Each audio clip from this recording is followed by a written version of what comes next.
ओम साई राम।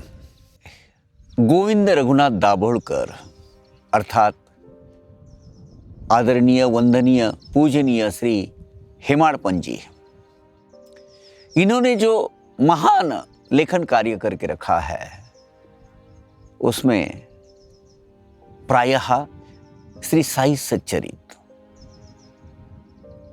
यानी इनके नाम पे, इनके ये जो हेमाडपंत जी को साई सच्चरितकार के नाम पर ही जाना जाएगा, दुनिया जानेगी। इसके 9वें अध्याय में एक परिवार की कथा है। 9वां अध्याय जो भक्ति का अध्याय, 9th, जो इस परिवार को समर्पित किया हुआ है, वो परिवार का नाम है तरखड़ फैमिली। इनकी जो लगन है वो शिरडी की तरफ कैसे बढ़ना चालू हुआ, कैसे ये पूरा परिवार भक्ति की मार्ग में कैसे खींचता गया, उसकी श्रृंखला में शुरू में जो भी अनुभूति मिली है वो अनुभूति की एक लीला मैं आपको अभी बताने जा रहा हूं। एक बार हुआ ये कि माता जी को, मैंने सीता देवी जी तरखड़ को शिरडी पहुंचाना था, लेकिन ज्योतिन्द्र जी का एक व्रत था।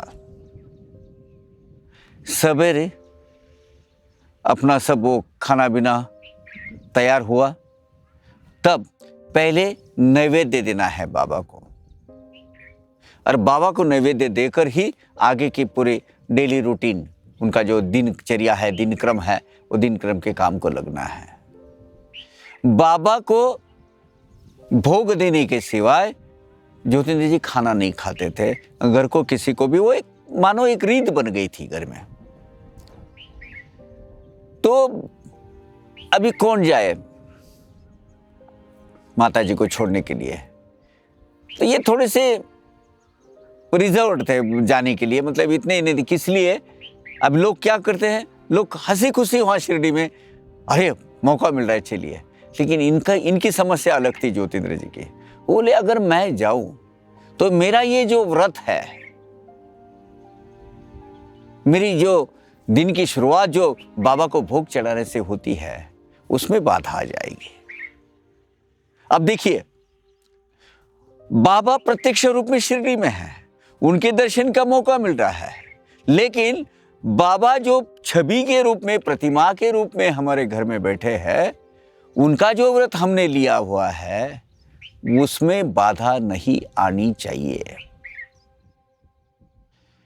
खैर, बाबा साहब ने उनको कहा आप चले जाइए, बोले दोनों, उसको माता जी को लेके तो चले जा, मैं तेरा बाबा के नैवेद्य का, बाबा के वो जो भोग है उसका, वो पूरा प्रसाद जो चढ़ाना है वो सबका सब ख्याल रखूंगा, और मैं संभालूंगा, चिंता मत कर। बाबा साहब ने वो हमेशा की तरह जैसा अपना लड़का करता था, अभी सवेरे सवेरे जल्दी जाना पड़ता था उनको मिल के अंदर। वो मिल में जाते थे, वो पूरा रूटीन सर अपना सवेरे का सत्र का जो काम है वो देखते थे और घर में आते थे। खाना खाने के पहले वो बाबा को नैवेद्य भोग चढ़ाते थे और खाना खाते थे। अब वो क्या है कि बाबा को वो मिस्त्री है ना, मिस्त्री का प्रसाद चढ़ाया जाता था, और एक सुग्रास भोजन खाने के बाद आखिरी का जो निवाला लिया जाता है वो मीठा लिया जाता है। वो ठीक है, मतलब परंपरा है, वैसे रिवाज है वैसा। तो वो ये जो मिश्री चढ़ाई जाती थी वही प्रसाद रूप में लेता था और ली जाती थी, और आखिरी में वो मिस्त्री एक गोड़ घास बोलते हैं उसको, मीठा निवाला आखिरी वाला, वो मिस्त्री का लेते थे।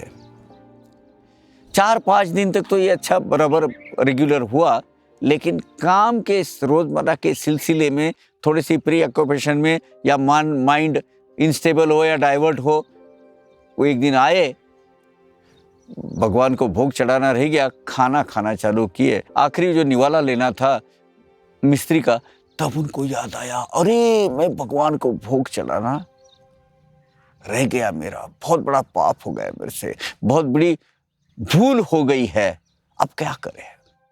वैसे ही खाने पर से उठ गए, बाबा के तस्वीर के सामने खड़े हो गए, बोले भगवान माफ़ करो, कैसी लीला दिखाई, कैसे मुझे भूल गिर गई। अब मेरे लड़के का मैंने व्रत लिया था, मैंने उसको वचन दिया था कि तेरी जो भी व्रत है मैं ठीक तरीके से निभाऊंगा और करूंगा, तू चिंता मत कर, तू चले जा। अब इधर ये प्रसंग हो रहा है। उन्होंने खत भी लिखा, इमीडिएटली खत लिखने को लिया कि बाबा को बोल, उनकी माफ़ी मांग, मेरे से ऐसी ऐसी भूल हो गई है और ये रक्षा करना और मुझे माफ़ कर देना, मेरा बहुत बड़ा गुनाह हुआ, मेरे हाथ से हुआ है, बेटा बाबा की माफ़ी मांग लेना। खत लिखा उन्होंने उसी दिन। अब 2 दिन के बाद ही जाएगा ना खत, इतनी जल्दी तो जाएगा नहीं।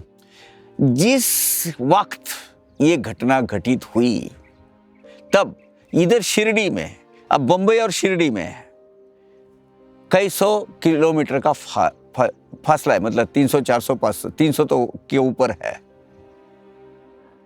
कम्युनिकेशन, यातायात के कोई साधन नहीं है। फिर भी बाबा ने मस्जिद बाई में बैठकर, माताजी भी वहां थी और ज्योतिन्द्र जी भी थे, और कहा माँ आज मैं हमेशा की तरह कुछ खाने को मिलेगा, इसीलिए बांद्रा पहुंचा अपने घर, लेकिन मुझे कुछ भी खाने को नहीं मिला आज। मैं वैसे ही खाली हाथ वापस आ गया। दादा ने मुझे आज कुछ भी खिलाया नहीं। ज्योतिन्द्र जी ने भाप लिया बराबर, गड़बड़ है, कुछ ना कुछ तो भूल हुई है। हमेशा हम जो पूजा उपचार करते हैं, भोग चढ़ाते हैं बाबा को अपनी तस्वीर में, वो तस्वीर को, वो जो है कुछ ना कुछ तो बाधा आई हुई है। इमीडिएटली उन्होंने बोला बाबा मुझे जाने दो यहाँ से, मेरे बाबा वहाँ भूखे हैं। बाबा सामने बैठे हैं साक्षात, और कह रहे हैं बाबा मेरे जो बांद्रा में मेरे बाबा वहाँ भूखे, मुझे जाना है।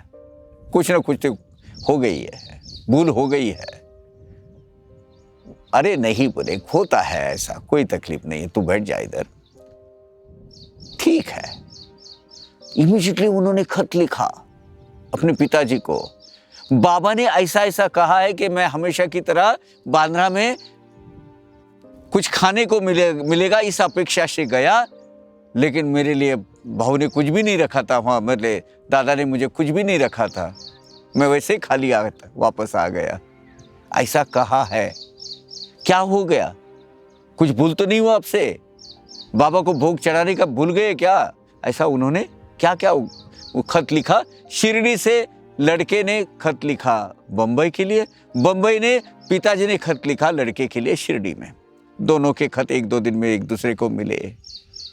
इधर पिताजी वो खत पढ़ रहे, उनके आंख से आंसू आ रहे हैं, भगवान क्या तेरी लीला है ये, तू ही हमको भुला देता है करने का, तू ही ऐसी अनुभूतियां हमको देता है। इधर पिताजी रो रहे हैं। पिताजी ने लिखा हुआ खत वहाँ शिरडी में मिला है, वहाँ उनका भाव विभोर हो गए हैं, उनके अष्टभाव जागृत हो गए हैं, आँख से आंसू निकल रहे हैं, और बोले बाबा को माफ़ी मांग ले, मेरी ऐसी ऐसी भूल हो गई है, मैं बाबा को भोग चढ़ाना उस दिन मैं भूल गया था, वो जो मीठा मिश्री का जो प्रसाद हम बाबा को देते हैं वो मैं भूल गया था, बाबा से माफ़ी मांग ले। सच्चे दिल से, सच्चे भाव से हम भोग देते हैं, बाबा को चढ़ाते हैं, और प्रेम भाव से कहते हैं कि बाबा ये ग्रहण कीजिए, आपका दिया हुआ है, आपको दे रहे हैं, आप ग्रहण कीजिए।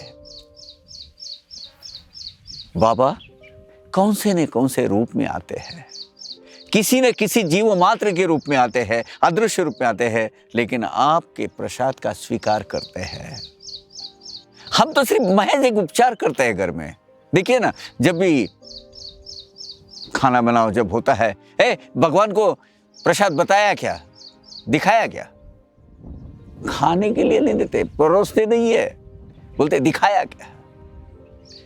ये जो शब्द हम यूज करते हैं, इस्तेमाल करते हैं, उसमें भी हमारी भक्ति नहीं दिखती है। भगवान को क्या मराठी में कहते हैं उसको, प्रसाद दाखवलस का, यानी प्रसाद दिखाया क्या। प्रसाद अर्पण किया, उनको खाने के लिए आग्रह नहीं करते हैं हम। इधर देखिए परब्रह्म साईनाथ वहां वो मौजूद है, फिर भी बच्चे को आस लगी है घर को जाने के लिए। नहीं, मैं जिसकी रोज आराधना पूजा करता हूँ, मेरे जो साईनाथ जो उधर मेरे पूजा घर में जो विराजमान है एक मूर्ति के प्रतिमा के स्वरूप में, वो आज भूखे है। ये भक्ति की गहराई ये लीला हमें दिखाती है। सामने परब्रह्म साईनाथ साक्षात वहां खड़े हैं, मस्जिद भाई में वहां बैठे विराजमान है। उनको वो बोल सकते थे बाबा वहां नहीं, आज आप यहां स्वीकार करेंगे मेरी पूजा, वो तो करते ही थे अपनी तरफ से। लीला क्या दिखाती है, क्या दर्शाती है। माई आज हमेशा की तरह मैं गया, दादा ने मुझे कुछ भी नहीं रखा था, मैं खाली पेट भूखा वापस आ गया। अपने भक्तों की सही भक्ति का स्वरूप जो नैवेद्य होता है, जो प्रसाद होता है, जो महानैवेद्य बोलते हैं, थाली जब हम अर्पण करते हैं, बाबा डेफिनेटली 100% विश्वास के साथ, दृढ़ श्रद्धा के साथ धारणा रखो कि बाबा आ रहे, बाबा खा रहे, बाबा खाएंगे, बाबा आप खाइए, उसके बाद हम खाएंगे। ये भावना रखिए, बाबा को आपका जो प्रसाद है वो समर्पित होता है, बाबा स्वीकार करते हैं। ओम साई राम।